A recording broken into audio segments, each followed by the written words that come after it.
নমস্কার।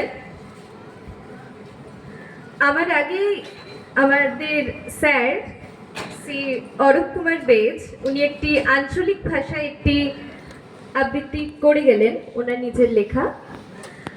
তো সেই স্যারের সুরে একটু টান মিলিয়ে আমি একটি আঞ্চলিক মেয়ে অর্থাৎ একটি আদিবাসী মেয়ে কথা একটু বলি। কবিতাটির নাম কৃষ্ণকলি মাহাতো, লিখেছেন সুবোধ সরকার। আমি কৃষ্ণকলি মাহাতো, MA PhD। আমার গা অমাবস্যা, আমার চুল মেষ পালকের ফাল্গুন, আমার পিঠ সাঁওতাল পরগনা। আমার দুটো ঠাই, একটা বাঁকুড়া একটা পুরুলিয়া। আমি গড়িয়াহাটার মেয়েদের মতো আরশোলা দেখে ভয়ে পালিয়ে আসি না। বোমায় বাঁ হাতুড়ে যাওয়া বাবা কতবার আমার বই পুড়িয়ে দিয়েছে, কতবার আমার দুঃখী মা বলেছে মেয়েদের বড় হতে নেই। মা, আমি ইউরোপ থেকে ডাক পেয়েছি, এই দেখো ইমেল। দলিত সম্মেলনে আমি পেপার পড়তে চলেছি।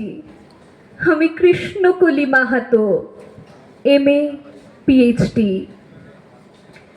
আমি যার কাছে PhD করতাম সেই প্রফেসর আমাকে রায়চকে নিয়ে যেতে চাইলেন। আমি বললাম, কেন? রায়চক কেন? উনি বললেন, রায়চকে না গেলে PhD পূর্ণ হয় না। আমি বললাম, আমি আপনার ফ্ল্যাটে যেতে পারি। উনি আঁতকে উঠে বললেন, না না, আমার বাড়ি না। আমার PhD 1 বছর পিছিয়ে গেল। আমি ফোন করলাম, স্যার আমি রায়চকে যাব।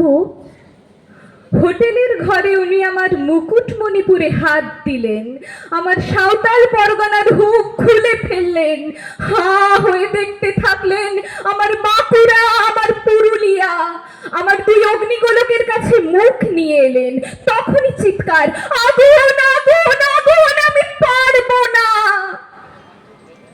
সেদিন আমার প্রফেসর আমাকে ফেলে পালিয়ে গেলেন। আমি কৃষ্ণকলি, MA PhD।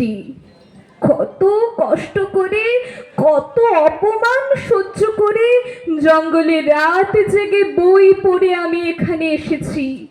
কেউ আমাকে জায়গা ছেড়ে দেয়নি, কেউ কাউকে জায়গা ছেড়ে দেয় না, না পুরুলিয়ায় না কলকাতায়।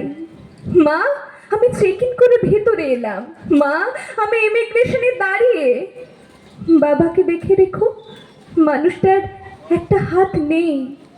অফিসার আমার নাম উচ্চারণ করলেন, কৃষ্ণকলি মাহাতো। আমি বিমানের সিঁড়ি দিয়ে উঠছি মা।